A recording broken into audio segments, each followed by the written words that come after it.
If you hate small talk, you've probably been told you're too quiet, too serious, or hard to read. Maybe you've even wondered if something is wrong with you because you can't fake excitement over the weather or weekend plans for more than 30 seconds. But here's the truth. Disliking small talk doesn't mean you're antisocial. It often means your mind is built for depth, meaning, and real connection. What many people label as awkward is often a sign of something rare. You don't want noise. You want truth. Psychology shows that the way you connect isn't about how much you talk. It's about what kind of connection you're wired to value. And if small talk feels draining or pointless, you likely carry qualities that are easy to miss in a world that rewards quick charm and constant conversation. So if you hate small talk, you probably have these 4 unique qualities, each one a quiet advantage that can change how you see yourself. 1. You're tuned to meaning, not performance. Research indicates that some people are more motivated by meaningful interaction than social approval. In other words, you're not trying to win social points. You're trying to understand someone and be understood. Small talk can feel like a performance.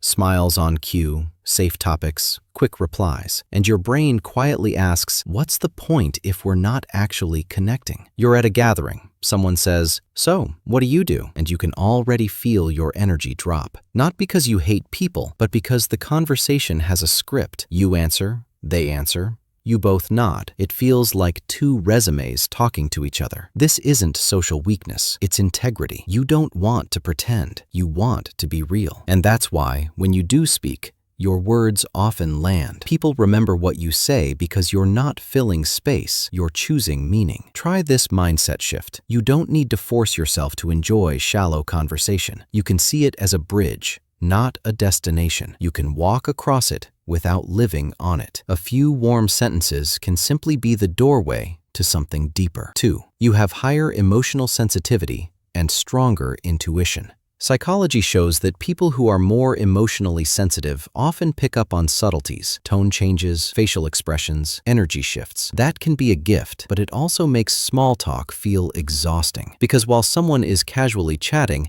you're noticing 10 invisible details: the forced laugh, the guarded smile, the awkward pause that says they're not okay. Someone asks, "How are you?" And you know they don't really want the truth. They want the social version. And you can feel the pressure to respond with, "Good. You?" Even when your whole body is screaming, "This is fake." Your dislike of small talk may come from emotional honesty. You sense when a conversation is empty or when a person is hiding. You're not too intense. You're just aware, and that awareness is powerful. It makes you a safer person to talk to when someone finally wants to be real. This quality often shows up in your friendships. You might have fewer friends, but the ones you have tend to trust you because they can feel you're present. You listen with your whole attention, not just your ears. A gentle tip: if you want to protect your energy, give yourself permission to keep your answers simple without feeling guilty. You can respond warmly without giving more than you have. Emotional sensitivity doesn't mean you must carry every interaction. It means you can choose where your depth belongs. 3. You value depth because you think in layers. Research indicates that people who prefer deep conversations often engage in more reflective thinking. You don't just experience life, you process it. You connect dots. You ask why and what does this mean? And when your mind naturally runs deep, small talk can feel like walking in shallow water when you're built to swim in the ocean. Someone says, "I've been so busy lately," and your mind immediately wonders, busy doing what? Are they overwhelmed? Are they avoiding something? Do they feel trapped? But the conversation doesn't go there. It stays on the surface. And you're left feeling disconnected, even though you were technically talking. This layered thinking is a unique strength. It can make you creative, wise, and emotionally mature. It can also make you a strong problem solver, because you don't stop at easy answers. You look for the real cause, the real story, the real pattern. This is why people often come to you when their life gets complicated. When things are messy, Your brain doesn't panic. It investigates. You can sit with complexity. A small reminder: depth doesn't have to mean heaviness.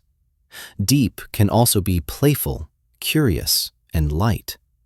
You can ask deeper questions without making the mood intense. Something as simple as, "What's been the best part of your week?" can open a door that small talk never touches. 4. You're selective with connection, which protects your self-respect.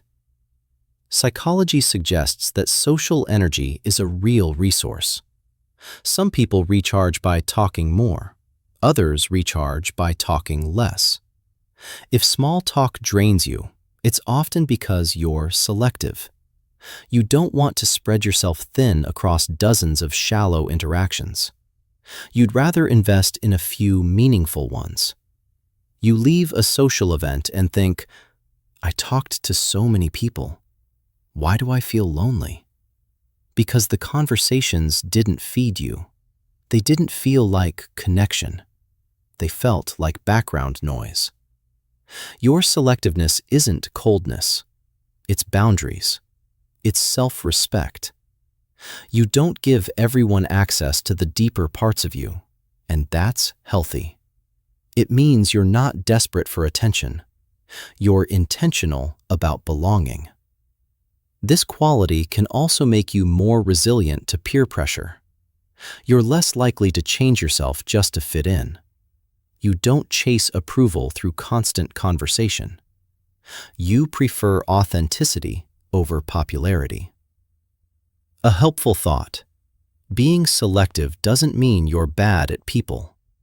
It means you're careful with your time and heart. And that's a strength in a world that constantly tries to pull you into shallow validation. Now, if any of these qualities felt familiar, there's something important you should hear.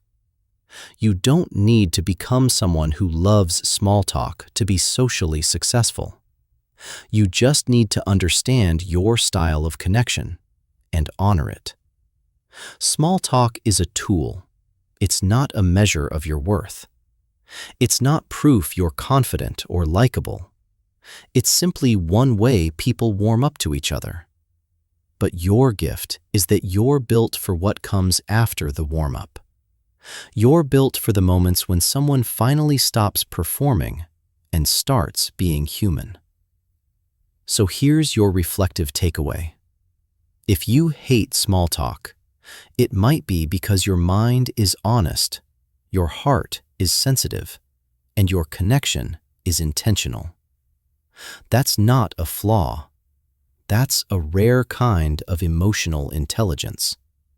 And if you've ever felt out of place because you don't enjoy surface-level conversations, I want you to remember this. You're not difficult to know. You just require depth. The right people won't be scared of that. They'll be relieved by it. If this described you, let it be a quiet permission slip to stop forcing yourself to socialize in ways that drain you. You can be warm without performing. You can be kind without being chatty. And you can build real connection by being exactly who you are. If you want more personality insights like this, calm, honest, and empowering, subscribe to the channel. And if this video resonated, leave a comment with one thing you'd rather talk about than small talk. I read them, and you might help someone else feel understood too.